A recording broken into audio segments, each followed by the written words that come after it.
your story may seem trivial or boring or not very exciting, but according to whose standard? All I can tell you is that when I talk to the kids of these individuals and say, would you like to hear your parent's story, your grandparent's story? Without hesitation, they're going, yes, yes, yes, I want these stories because their experiences are my experiences. Their legacy is what brought me here today. These stories mean the world to the posterity.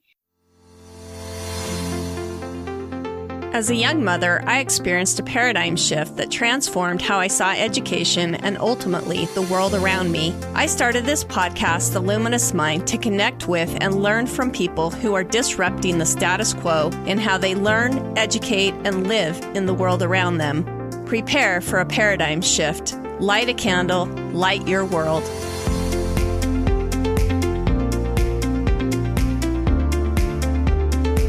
Benjamin Franklin said, instead of cursing the darkness, light a candle. You're listening to The Luminous Mind with your host, Rebecca Bowman. Today's fire starter is Sydney Decker. Sydney is the creator and owner of Root Story Studios. Sydney launched her business in 2019 after deciding to leave the journalism industry to pursue her dream job. As a former journalist, Sydney has learned to harness the power of storytelling and how to enjoy using those skills in video, audio, and writing to help everyday people preserve their stories and legacies in short documentary films. Welcome, Sydney. Thanks for having me on.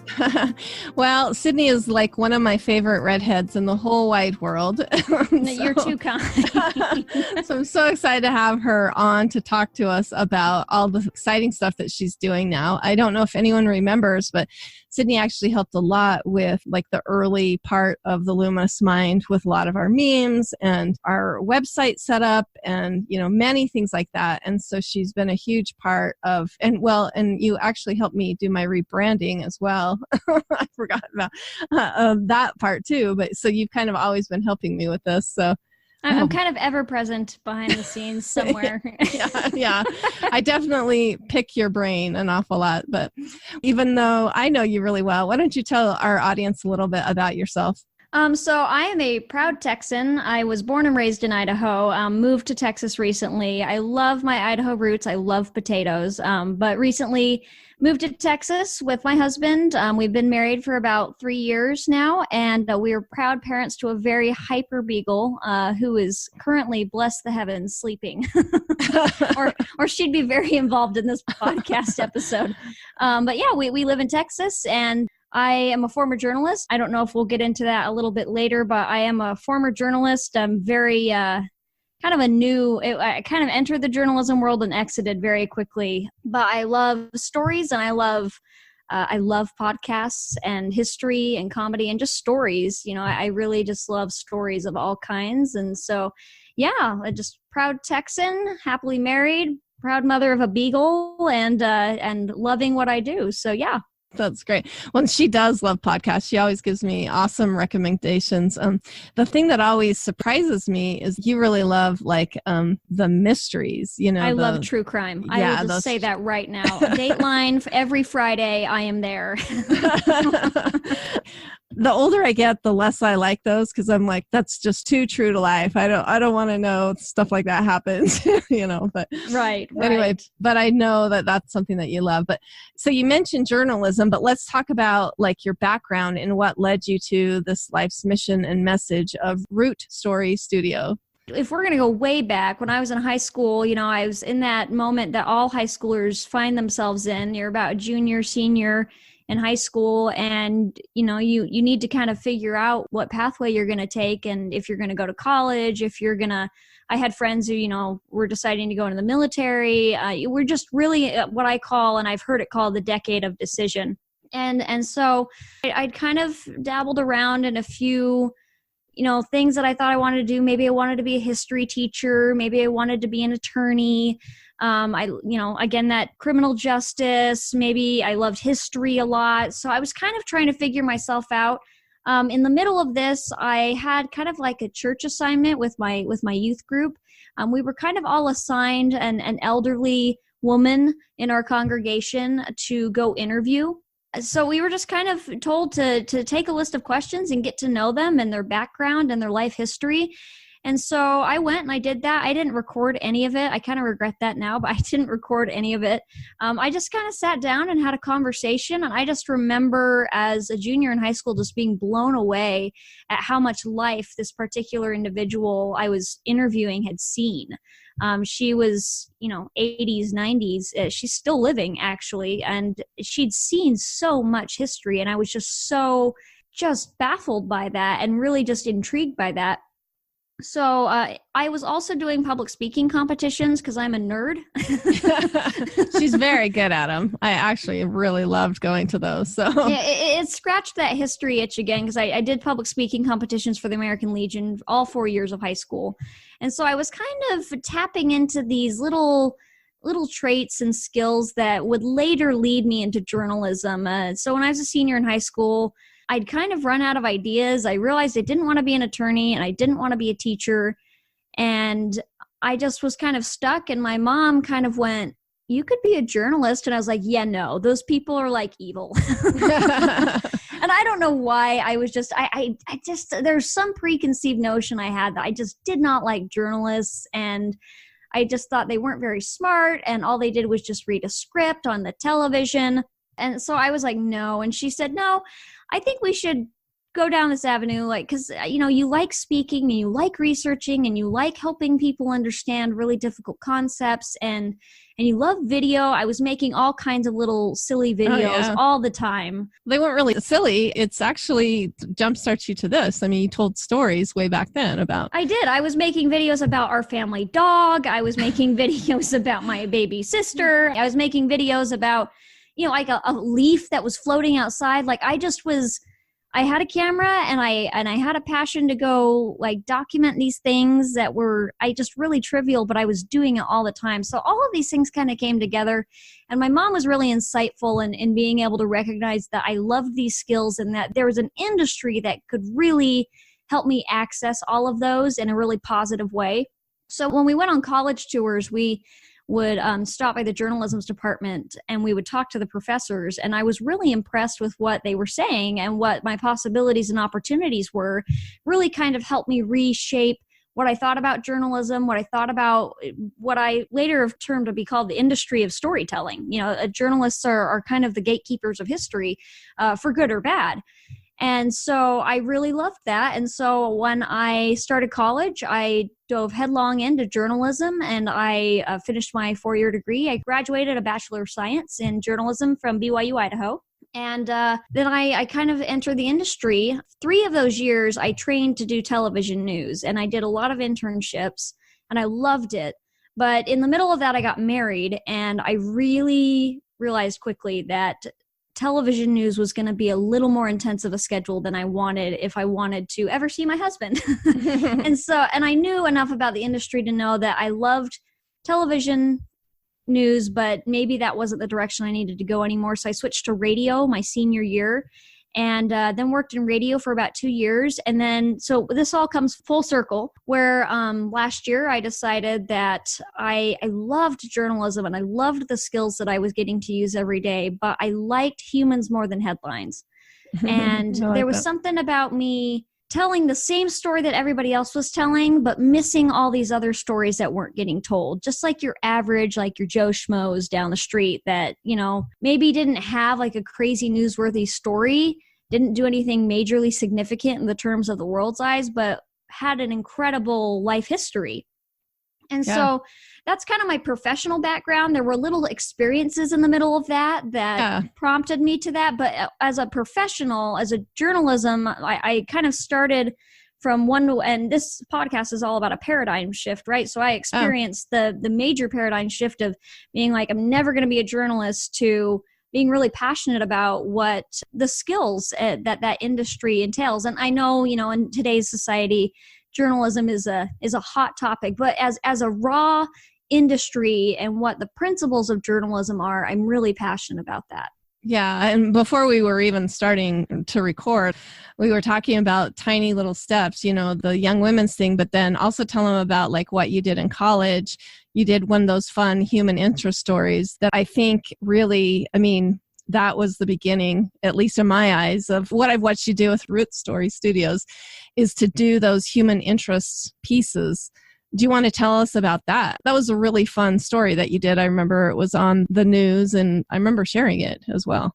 Yeah, while I was in college, I worked with the TV production crew. We had a show that we did called Upper Valley, Idaho, which would air, I think it was on Sundays, twice a year. It was just kind of our showing to the world of what we as student journalists could do. And they were it was called like a magazine type news program. We weren't doing hard-hitting pieces. We weren't asking about like politics or the economy. We were just finding really wonderful human interest pieces in the Upper Valley region of Idaho where I went to school.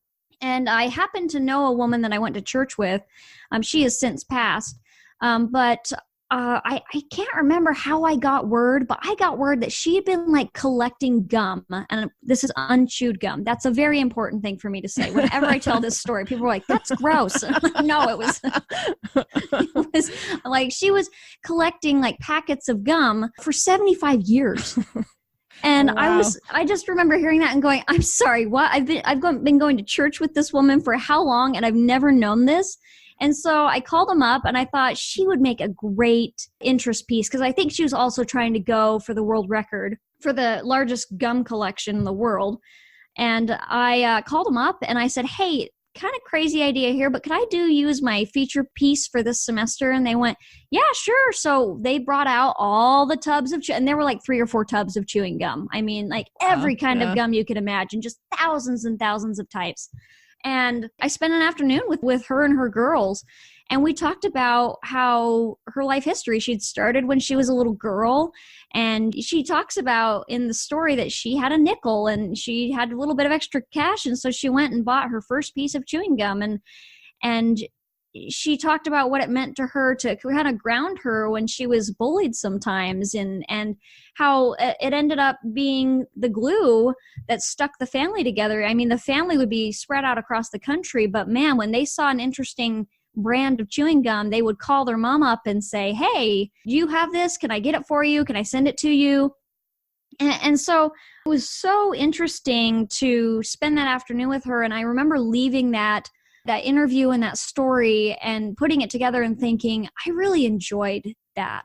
I don't know if she ended up getting the Guinness Book of World Records. I know that's a huge process, but I remember thinking like that I just captured this story, and I wondered what would have happened if no one had talked about that story. Like how many people knew, but it was such a touching story. So I really loved that process of capturing an important part of her life, an odd part of her life, really. And we all have quirks like that. We all have little stories and experiences like that.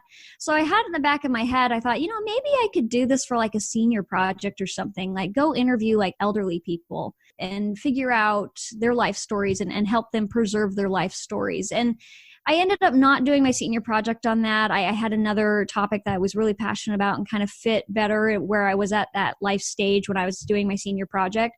But that was a really formative experience. And then over the past couple of years, I've experienced a lot of either deaths in my own life personally, or I've seen them. Like I've seen people that are acquaintances or friends of friends pass away unexpectedly. I've attended my fair share of funerals. And I just, again, was struck that best stories were told at the funerals, and they were told by the people who were left behind. And I just thought to myself, oh, man, I really wish we could have heard those stories from the actual person. Yeah. And so those were kind of, you combine those experiences with the thought process, the paradigm shift I was going through of, do I really want to do headlines for the rest of my life, or do I want to do something more with these skills? And so those two experiences, one specific and one more kind of general over time, kind of propelled me into forming this idea of like, what if I ran my own business and I help people preserve their stories, not just for themselves, but for generations beyond them? What if we went to a funeral and instead of having a eulogy, we rolled in a television and let the dearly departed tell their own eulogy? What if we had that? And so that what if later became Root Story Studios, which is what I'm running today. Yeah, and let's talk about that. I love hearing the highs and lows, of sometimes we don't see those tiny little steps that are totally leading us towards what our authentic mission is. That was the question of ways that you're living your authentic mission now. But I'd love to hear more about how you moved from journalism to what you're doing now. I think part of that is a very pivotal thing for our family. When my parents had their 50th wedding anniversary, of course, we get Sydney on board of going, hey, let's make this video. And that video today, let's see, that was 2 years ago, coming up on 3 years ago. I still almost watch that every week because it was it's such an integral part of my history, looking back on how my parents' relationship was formed and all that stuff. But I'd love to hear that, moving into that, taking it from broadcast journalism to the business that you're doing now. Well, I'm glad you brought that story up too, because that's, as I've explained, there were a couple of really formative experiences, kind of you keep in the back of your mind. But what really kicked us into gear was kind of a family experience of our own. And that was my grandparents were coming up on their 50th wedding anniversary. And anyone that knows my grandparents knows that this had been something we had all been looking forward to for years. I mean, we had been talking about it. Right. It was a big deal. And it is a big deal. And I think it was you and my mom kind of came to me and you make videos, right? I'm like, yeah, I mean, sure. I just got my degree in that, so I guess you could say. And I'd never done it in a format like I ended up doing it, but I kind of made a little 15-minute documentary film. I interviewed them, and again, using that journalistic skill. And I didn't do video of them, and I kind of regret that. But again, you live, you learn. And then I found all their photos. I had them bring over just tubs and tubs of photos, and I just scanned all those in. And then I interviewed all of their children, my mom and my aunts and uncles. She got me crying. The best of me. It was a tearjerker. And it was what was so incredible about that experience, and that's what really kicked this into gear, is that this was a possible product. This is something I could reproduce for people. And is that I put that interview together. I brought in some music. I brought in all of these pictures, extra voices. We had a narrator, and we hit play. I had no idea how this was going to go over at this big party that we were holding, but we hit play, and complete silence. Yeah, it was complete silence, and the room just kind of, it changed, and I watched the story guide people through these emotions as they would laugh when they would tell a funny story, because the way my grandparents met and got married it was so funny and touching. And then the legacy that they've left for their children, and we ended up playing it twice that night because my grandparents were like, we got to watch that again. We've had new people come in. And I don't say all that to say, aren't I so wonderful? But that's really when I realized, one, this is something that people find valuable. This was beyond writing down a life history in a book or a binder, which, people get to a point in their lives where they feel compelled to document their own life stories. And it usually ends up as a very thick book or binder, which is not bad at all. But this is a moment where everybody could share and partake in a little snapshot of my grandparents' love story. And it meant the world to not just everybody at the party, but it meant the world to my immediate family. Mm-hmm. And to be able to see that process happen and realize this is something that is not only valuable, but I can reproduce for people and can bring that value into their lives, I want to do that. Yeah, that's what helped me transition about a year later. Is I really felt like, and I'm a faith-believing person, I believe in God, and I really felt like God was telling me, this is it. This is the time. You need to do this now. And I had some encouragement from a friend, and so I worked to make that a reality, and that's what I do now. Is that concept, that what's the word? That prototype. Yeah, mm-hmm. That prototype. I created a prototype, and unknowingly in the process created a business in that year's time. Yeah. And I've had her so she did my parents' 50th wedding thing, and then we just celebrated our 25th anniversary, and that was really important. And I'm actually having her work on another documentary for our middle son as a graduation gift. I want to have his all of these pictures of him and, all through his life. And like I said, I still watch my parents' video almost every week because it's such a huge part of my life and something, I still cry when I watch it too. This is 3 years later.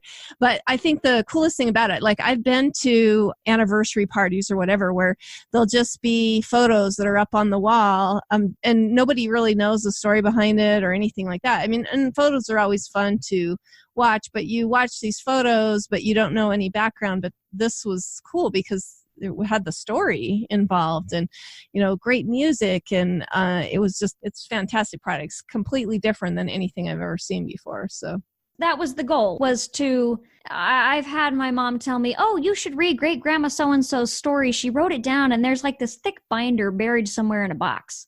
And I'll be honest, I never have done it. And it's not because I don't want to read about great grandma's story or journey, but it's because one, I'm a snot-nosed millennial, right?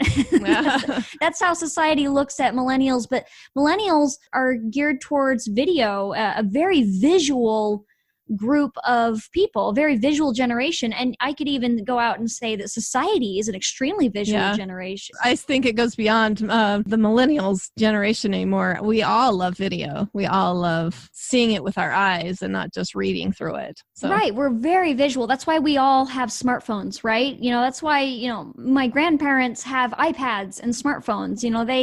They are very visual too. And so creating a story in a way that is not only accurate, but also really engaging was very important to me. Mm-hmm. They're just fantastic.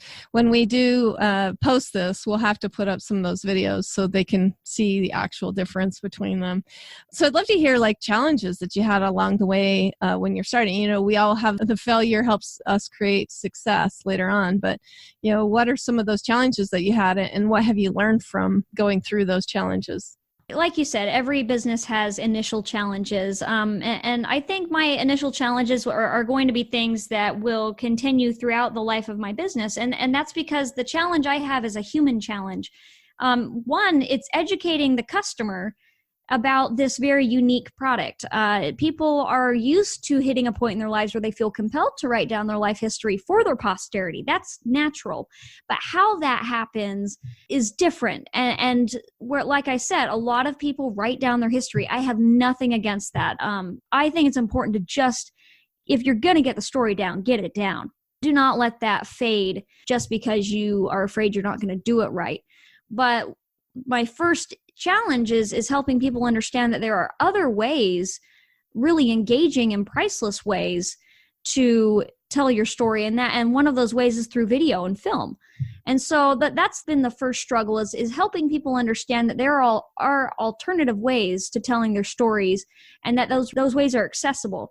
But the second problem, which is more of the human problem that I mentioned earlier, which is people don't believe that their story really matters. I cannot tell you how many times I've talked with people and they've go, oh, my story doesn't matter. Oh, my kids don't want to hear my story. Or I don't have anything interesting to say. I didn't do anything cool. Says who?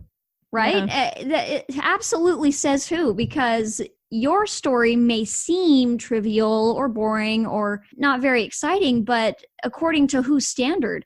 All I can tell you is that when I talk to the kids of these individuals and say, would you like to hear your parent's story, your grandparent's story? Without hesitation, they're going, yes, yes, yes, I want these stories because their experiences are my experiences. Their legacy is what brought me here today. These stories mean the world to the posterity. And so the human problem that I think I've struggled with and I will continue to struggle with is helping people understand that their story does matter and their story does need to be told. Yeah, some people are embarrassed too, right? Like they're just embarrassed to have a camera pointed at them and then to, let you look at their photos so that you can make sense of it.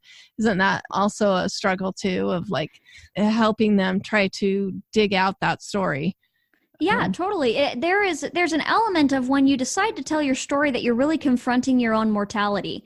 And it's not that people are, I'm interviewing people that are on the brink of death, but I am interviewing people usually that are towards the end of their lives. They're in that sunset period. And when you sit down to tell your story, you kind of have a really realistic and very upfront and in your face moment that you're kind of at the end of your story.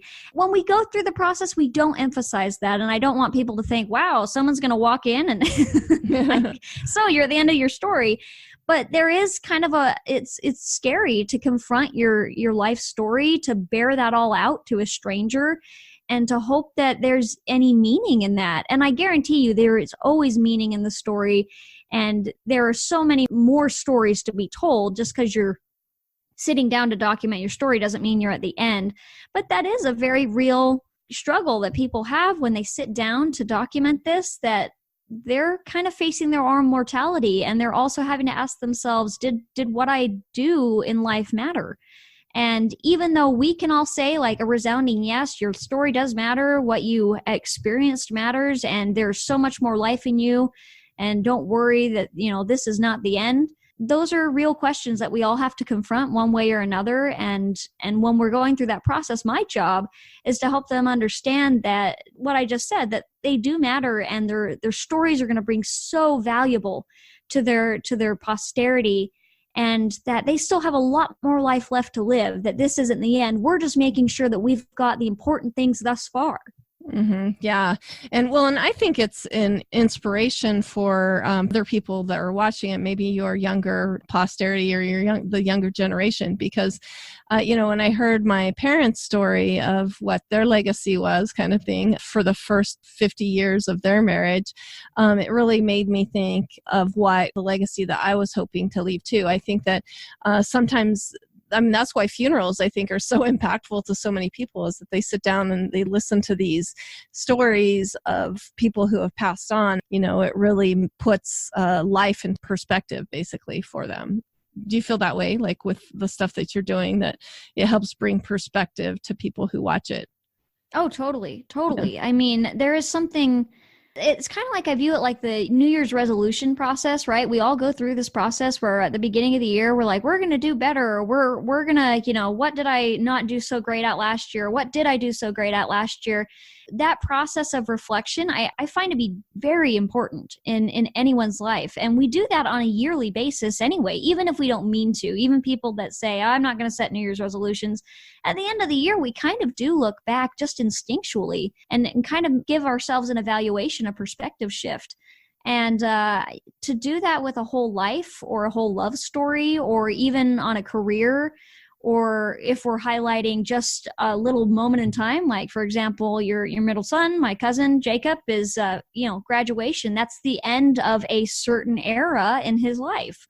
And so that process of reflection, I think, does give us perspective. It helps us to feel more grateful. And it also helps us know where we need to go to move forward. Yeah, and to want to do more. So we talked about a little bit about that paradigm change over time and with experience, and kind of how your ideas are unique. Is there anything you feel like we haven't covered through that paradigm change? Like, what have you learned from that, as well as maybe something that's very unique about what you're doing versus what you've seen out there? I've had to go through a long paradigm shift, and I'm only 25, right? So it's really not that long. I work with a lot of elderly people, so sometimes I find myself feeling like I'm one of them. I certainly don't have that life experience, though, but I think that in the past, I'd say 5 to 7 years, I've experienced this paradigm shift where I've had to, one, learn to just kind of go with the flow, and I think that's a great life message. That sometimes we have a direction that we think we're going to go, and then we go a completely different direction. And, another paradigm shift I have is that everyone's stories do really matter. It sounds so cheesy sometimes when you say it. And it kind of sounds like just something I'd slap, on social media or something, like, your story matters, but it so very much does. Maybe your posterity isn't going to care about what you had for breakfast every morning, but they are going to care about, like, why you went through a certain morning routine, or why your faith meant something to you. And so that paradigm shift, I used to really love history because of the big stories. I love the American Revolution. That's one of my favorite things to study. That's major big stories. But there are so many teensy little stories in there that give it bigger meaning, stories in motion, that give it meaning. And so I think my paradigm shift really has been coming to understand in a very real and almost a better way that everyone's stories do matter and they all influence each other. You never know what your teensy part of a story is going to mean for someone's bigger part of a story, and vice versa. What a big part of a story is going to impact a teensy little part of the story. And, the more we tell these stories and we share these stories, the more we understand each other as humans, and the more we understand each other as fellow, brothers and sisters practically. I mean, it's not hard to look at the world around us and realize that we actually have a lot more in common. And so I think it's important to document. Depend on each other more than what we think. Yeah. We do. We really do depend on each other. And so I think it's great that we tell these stories and that we cherish them and not just let them fade away to, in 1 or 2 generations. If we aren't telling those stories or they're not preserved somewhere, we lose them. Yeah. And I don't want to lose them. I think everyone's stories are just so beautiful and meaningful. What's the quote? Like, those who don't know history or whatever are doomed to repeat it or something. Do you know that quote? Exactly. Yeah, and I think you nailed it, actually. It's those who don't know their history are condemned to repeat it. Mm-hmm. And, it's not just the good and the bad. I mean, we just want to learn from ourselves. Stand on the shoulder of giants, right? Don't use the information of our ancestors to help us become better people. I think one of the most favorite things that you recently did that I thought was really awesome is that you did the Field of Honor. Okay, I thought was awesome. And that was during Veterans Day, right? Where you did the Field of Honor. Yeah. Tell us a little bit about that. And then I want to get into your message. Sure. In November, I am a deeply patriotic person. If you haven't caught on things that I've mentioned, like I love history and I love the American Revolution and studying things like that. I got married on Veterans Day. I got married on Veterans Day. My ring is red, white, and blue. I could go on. Got red hair, white skin, blue eyes. I just born, you're supposed to be born on the 4th of July, but the doctor yeah I was doing the 4th of July, right. So I have a deeply patriotic background, and I'd been approached by an individual here in town where I live about doing what's called the Field of Honor. It is an event that they've been putting on for a couple of years now, where they put up a field of just thousands of flags, American flags, and each flag represents a soldier, either active, veteran, living, deceased, just anyone who served or a first responder. And something that they'd actually been looking for several years was a business to sponsor a tent that would allow veterans to come and tell 1 or 2 of their military service stories. And this fit perfectly in what Root Story Studios does, and in the mission of what we are committed to doing and preserving stories. And Root Story Studios sponsored that tent. And so for a week, I say we, it is a party of me, but I have a great supportive family who came out with me. And they, my family and I were at this tent. And as veterans came by, we would ask them if they would talk a little bit about why they joined the service and what lessons they learned while they were in the service. And we wanted to be very careful to make sure we didn't drum up anything that was difficult to remember or talk about. I am very aware that military service members have to see and do and hear things that they would never want to remember. And that's very difficult. They've lost friends and relatives in battle. And so as we documented these stories, we were careful to not bring up anything that they didn't want to bring up. And we ended up getting quite a few people coming to sit down and preserve their stories of why they decided to join the military and what their military service meant to them and why they felt it was important that younger generations knew the stories of the older military service members and what they wanted the future generations to know about military service and what it meant to them to be at the Field of Honor and what it meant to them to reflect on the sacrifices made by them and their military comrades, basically. And it was a very moving experience for me. It was humbling for me to sit and listen to all these various reasons for why they joined. Some were drafted. Some didn't have a choice. Some joined because they felt like it was going to give them good pathway in life. Other people joined because they were, really committed to serving their country. And it was just a beautiful week to do that. And we did that all free of charge for them. And it was just so much fun. Just seems almost like it was such a reverent experience, but it was also just really fun to sit down and talk with so many different people of so many different backgrounds about why they made the decisions they made to serve their country. And so that is something we've recently done, and we are looking forward to doing in the years to come, is helping preserve the stories of veterans. And what do you do with those stories once you've taken those videos? Who does that go to, and what are you making it into? So we made sure all the families got a copy of the video. So I came home and just edited the interview. These were shorter forms, so I did not go and collect pictures and add music and stuff like this. This was very much a straight, cut and dry interview, just for, volume, length of time and things like that. But we made sure first that the families had a copy of that interview. And then we're going to be using parts and pieces of that for a future promo, basically, for the Field of Honor, so that the Field of Honor is a fundraiser to help veterans in our area. And so the more people buy and sponsor flags, the more veterans are helped. And so we're going to be using that to help people know about the Field of Honor, to reflect on the sacrifices that have been made in the name of their freedom, and then also to help them know that they can come and just visit the field. They can sponsor a flag if they want, to just be aware of that event and make it a part of their year. If you can carve out a day to come visit the Field of Honor and reflect on the sacrifices that have been made,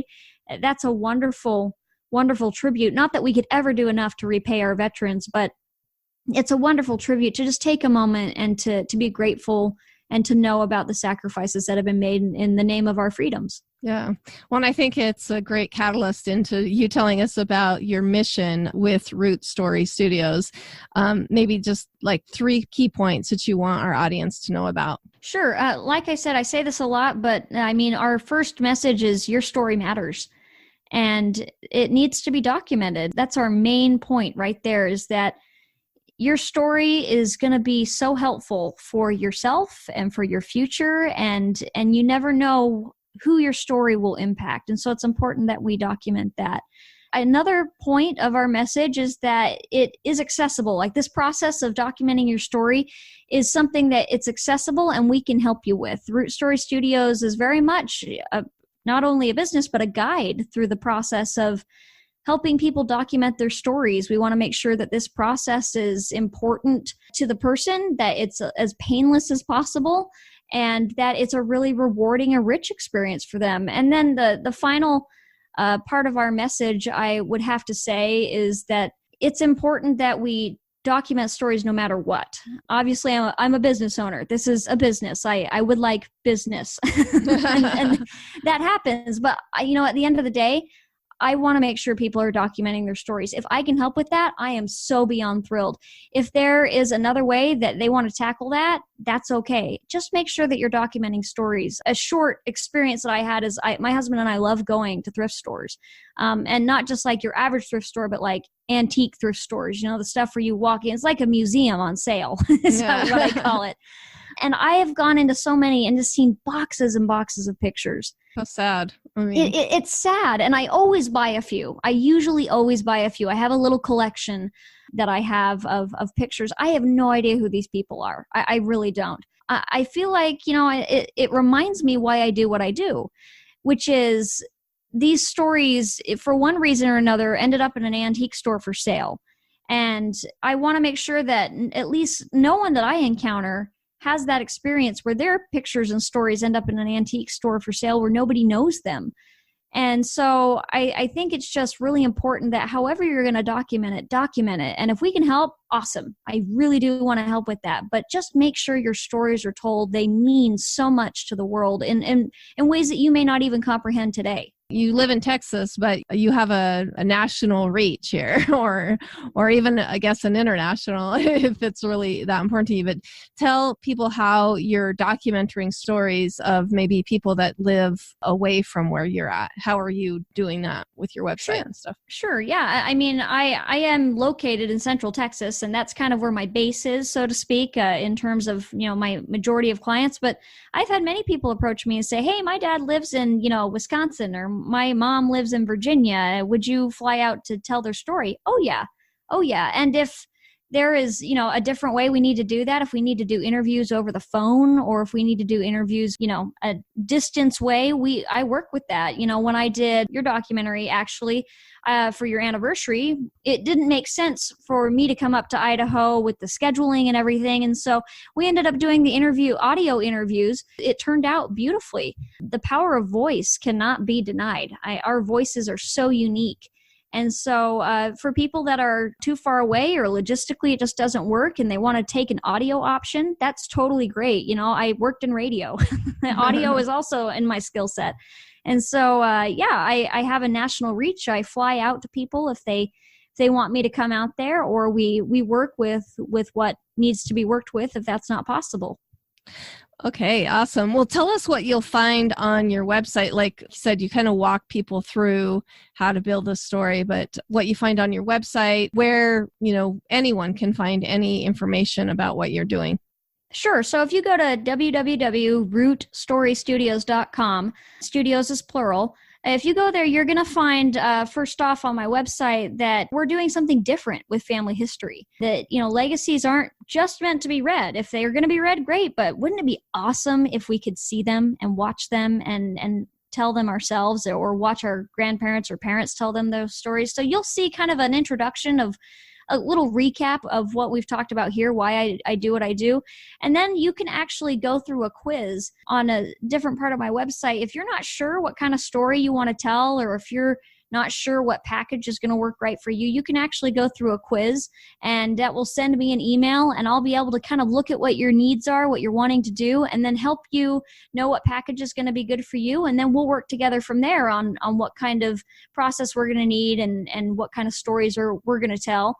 And you'll also just see package pricing and, samples of some work that I've done. I have other samples coming, so you may find a page where it says coming soon, and that's just because I'm working on those samples right now. And we also have a blog that I try to update somewhat regularly. I'm working on being more consistent about that this year, of people's stories, of tips about how to tell your own story, of things that are really meaningful on a worldwide level, and all kinds of things about family history and legacies. So our blog is also something you'll probably want to follow. And then, of course, you'll find connections to us on social media. So we're on Facebook and Instagram. I'm not brave enough for Twitter yet. Well, sometimes you're like, I got to limit it somewhere. So, right. Yeah. And give us an idea of, I've talked about anniversary videos. I've talked about the graduation ones and then the veterans. But, what are some ideas of packages that you have? And what are some great times to want to try to sell your story? Or tell your story, not sell your story. Right. Well, Valentine's Day is coming up, so that always helps people, kind of think about their loved ones and why they fell in love and all that. So Valentine's Day is always a great time to kind of think about your anniversary or your love story. Life histories are great for any time. Most people tend to do them for like milestone birthdays, like, hey, my grandma's turning 80 this year. Can we do a documentary for her life history? I also have packages for if you're coming up on retirement and you've been, doing what you do for work for a long time and you want to celebrate that, we can do that. We also have for people who have loved ones who have already passed away.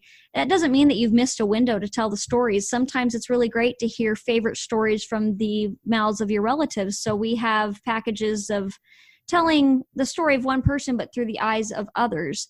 I also do them for pets. I know that sounds crazy, but our pets are really important parts of our lives. I see that all the time. I know my sweet pup means the world to me. I love our dog, and we've had a lot of fun stories. Faith journeys as well, small businesses.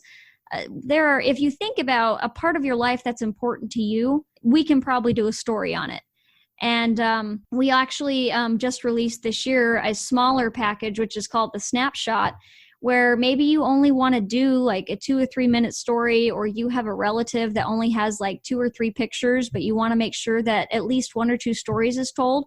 That's a great way for people to kind of get a small taste of what that process may feel like. If they're a little hesitant to dive all the way into a bigger package, they can go to the Snapshot and say, I kind of want to document these 2 or 3 stories and I have, these short, small amount of pictures. What can we do with that? And we'll create a small version. And that's a great way to kind of test the waters and see if this kind of storytelling is what works for you.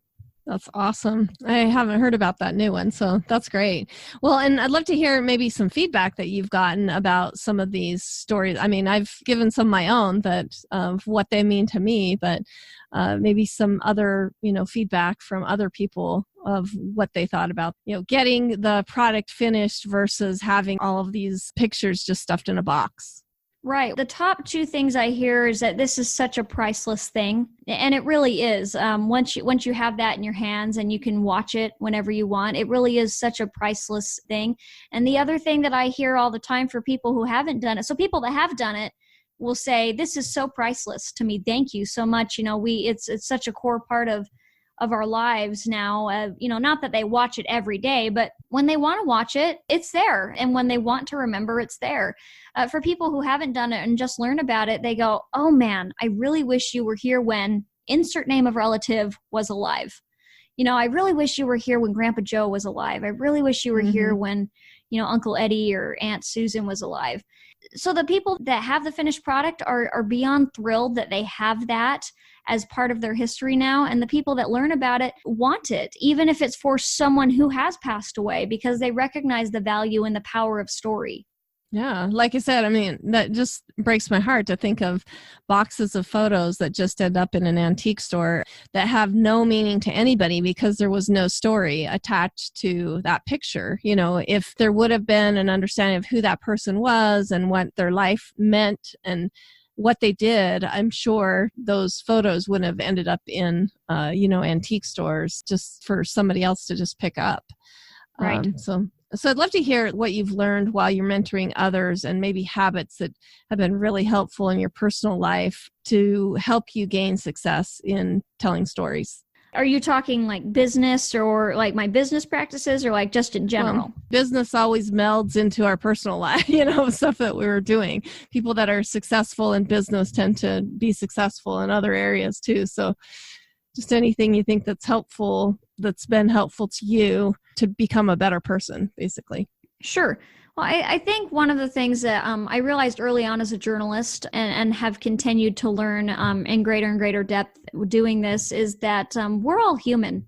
We have good parts of our stories and we have bad parts of our stories. And so as sometimes it can be frustrating to go through your own story and realize your shortcomings or your failures. Or for me, it's sometimes difficult to go, oh man, I didn't do that as well as I'd liked, or, oh shoot, that happened, or how am I going to confront this challenge?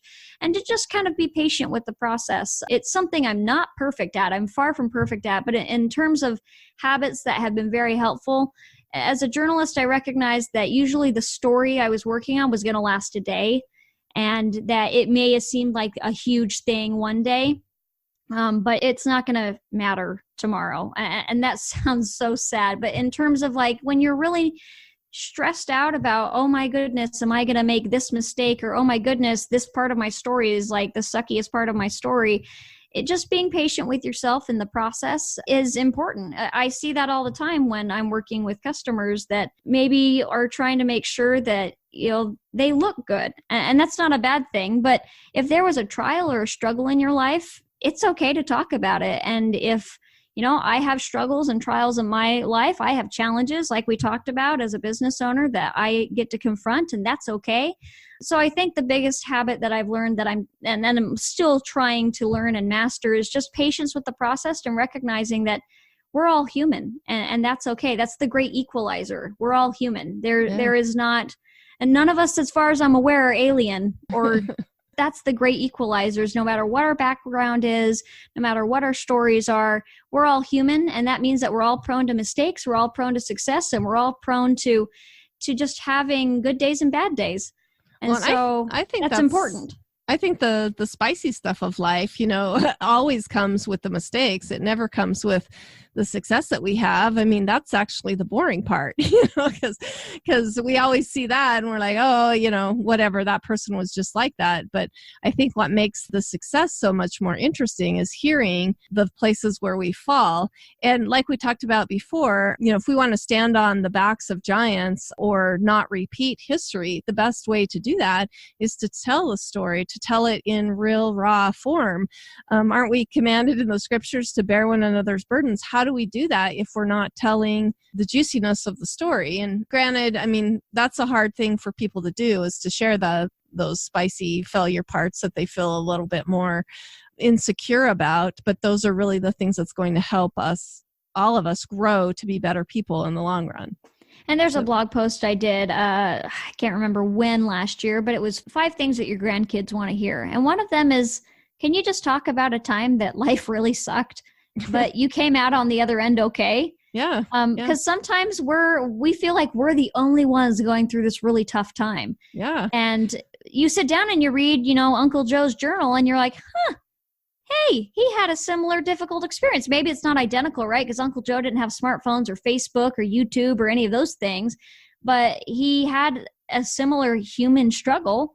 And we can find a lot of comfort in knowing that, one, that you aren't the only one, but 2, you come out on the other end okay. Like, it sucks, but it's going to be okay. Yeah, I recently had one of my nieces tell me, we sat down, we had some very real conversations, and she's like, I wish people would talk more about this, because it was to do with marriage, and how the struggles with marriage. And, she looks at us and we're married 25 years or whatever, and that must just be perfect picture of an idyllic situation. But when I went through, like, no, we've had our struggles, these are some things that we've dealt with, all of a sudden she was like, wow, I wish people would talk more about that, because that helps her understand, like, I'm going to make it through this and it's going to be okay. That there's that side of it too. I think that helps us be able to gain that reality that we can make it through. And I think that when we talk about mental health issues, that's been a big help to so many people to realize, like, wow, I'm not the only one struggling with, this or that bearing that burden to somebody else can actually help them realize, like, okay, I'm going to make it through it. It's not going to be a big deal. And yeah, it's going to be difficult. It's going to be really hard. But at the end, there is an end. There is a light at the end of the tunnel. So yeah, and anyway. I think it's awesome that when we talk about those stories that we do highlight the success at the end of the tunnel. And maybe the success isn't like, oh, and then I got $5 million. Maybe it's not huge success, but maybe it's just, and then one day I woke up and realized that it was going to be okay. And that was my success. And then I'm still alive. Right. You're still good. It's okay. And so I think it's important that we highlight the good and the bad. And not that, especially when I'm doing a documentary, if someone doesn't want to talk about it. You're not trying to dig it out. Yeah. Right. I'm not going to sit there and be like, all right, let's lay out the worst stuff that you've ever gone through. There's got to be something more here. Right. I'm not going to dig for skeletons in the closet, but if people can understand that if there are 1 or 2 struggles that they're comfortable talking about and they want to do that to illustrate a bigger lesson they've learned in their life, let's tackle that. Let's go for that. Because for every bad part of a story, there is a triumph at the end. And odds are, if we're tackling that story and it's been like 20, 30 years since that happened, they've learned a lot in that process. And that part is going to help their family just so much when their family members, their children, their grandchildren, their great-grandchildren can realize, hey, that struggle sounds similar. And not only was it struggle, but it turned out awesome on the other end. So I think that's an important lesson when we're reflecting on our life stories, is recognize the sucky stuff happens. It does. But to look for the lesson in it and the good stuff in it. And then, how you can share if you're comfortable, if you're comfortable, share that with someone in a time of need. Yeah, I think so. Definitely. I love hearing that, because I think that's really the goal. I think that would stop somebody from wanting to tell the story, is like, I'm not a Bill Gates, or I'm not this or that. You don't need to be. You just need to tell the story and let people learn the lessons they can glean from that. So let's talk about like long-term goals that you're going to have for Root Story Studios. I'd love to hear like those long-term goals that you have and that legacy that you hope to leave, as we talk about legacy. But what is your legacy in creating this? Yeah, it's something I've given myself a lot of thought, right? Because the irony of this is if I hadn't thought about the legacy I'd want to leave, am I really doing my job, right? But I've thought about, obviously I'm willing to approach this slowly and surely, whatever, the growth is happening, and it doesn't need to happen overnight. But I would love to get to a point. I tell people that my ideal funeral, and this is kind of my long-term plan, at least once in however long I'm going to do this, ideally for the rest of my life, is I would love to attend a funeral where we do, instead of having someone have to, give a eulogy, just wheel in a television screen or roll down a projector screen and hit play. I would love long-term to see storytelling and our own histories and preserving those histories become a matter of habit instead of something that we confront only once in our lives. And so for me as a business, I hope that means that I get to travel and help people tell their stories. If that means nationally, internationally, I want to make storytelling a habit for people. For the ordinary person. For the ordinary person, yeah. I want this to be, maybe you're not thinking that, maybe you were a janitor for 30 years and you don't think that matters. But you know what? Let's tell that story. I want to tell as many stories as I can for the rest of my life of ordinary people doing extraordinary things, even if they don't seem extraordinary.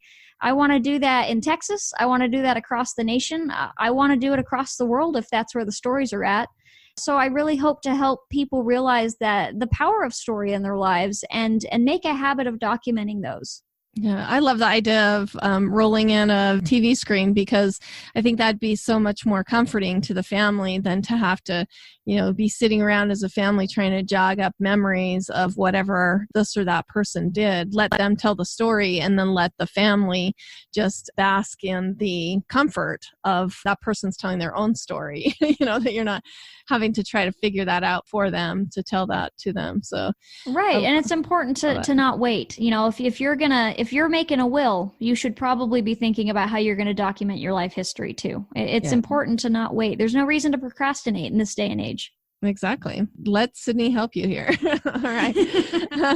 Well, I'd love to hear parting advice that you have for our listeners, and then give us your contact information so people can find out more about Root Story Studios. Yeah, I think we've harped on a lot of good, and I guess harp isn't the right word here, but we've really just kind of pounded on some really important points. And just some parting advice is there really is no reason to wait. I say this from experience. I've seen quite a few lives in my short 25 years just cut short, and their stories mattered. And so I think, like I said, however that process looks for you, start telling your story. And if that means that you sit down and you make a video of yourself every night, or if that means you take a picture of yourself every day, or if that means that you write a journal entry, however that looks for you, start that process. If that means Root Story Studios is going to help you, awesome. I would love nothing more than to help people with their stories, but just start. Let the story unfold, because it's going to unfold anyway. Every day we get up is a new chapter. It's a new page. It's a new journal entry. It's just whether or not we're going to record the lessons that we learned that day. If you were to look at me and ask me what my journal entry process is, I'm still figuring that out. That's okay. It doesn't need to be perfect. Maybe one year it's journal entries, the next year it's photos. Whatever you're doing about telling your story, be intentional about it and be patient with the process, and just watch the story unfold and be a part of that. And really make sure that you're intentional about making sure that your favorite moments, your life stories, your life histories and experiences are documented just little by little. And then it's not so overwhelming at the end. It's a process figuring that out, but start figuring that out today, what you're going to do to make sure your story is preserved for your loved ones and for future generations. Yeah, that it doesn't end up in an antique store. Like we said. I don't want to be buying your photo in a couple of years. It would be nice if there was a story with it so people could cherish that. And if you're going to take photos, write on the back of them, please. Organize them according to events, maybe, or years at least. All yeah. Right. Okay. Well, it's been super fun talking with you, Sydney. Oh, and your contact information. Sorry. Yeah, so you can always go to our website, rootstorystudios.com. I'll spell that out. That's ROOTSTUDIOS.com. ROOTSTUDIOS, STUDIOS. I really hoped I spelled all that right. RootStoryStudios.com. You can find us on Facebook and Instagram. It's just at Root Story Studios, all together. And you can always email me. It's rootstorystudios@gmail.com. As you can see, I tried to keep my branding consistent. If you want to send me an email or if you have questions, I'm happy to help you explore what kind of options that we have. And those are kind of the best ways to reach me, is on the website, on social media, or via email. And I'd love to hear from you. That's great. And I appreciate you coming on and spending some time with me. It's always fun to talk to Sydney. She's one of my favorite people to talk to. But definitely be sure to check out her products, and I will be sure to link all that information with our website today too. But thank you so much, Sydney, for coming on and talking to us about preserving our stories. I appreciate it. Well, thank you so much, and I hope to hear many stories of your audience members in the future. I love stories, and I love what you're doing here. So thank you so much for having me on, Becky. Thank you for listening to The Luminous Mind. Music featured in this episode from Scott Holmes. To learn more about our podcast, check us out at theluminousmind.net.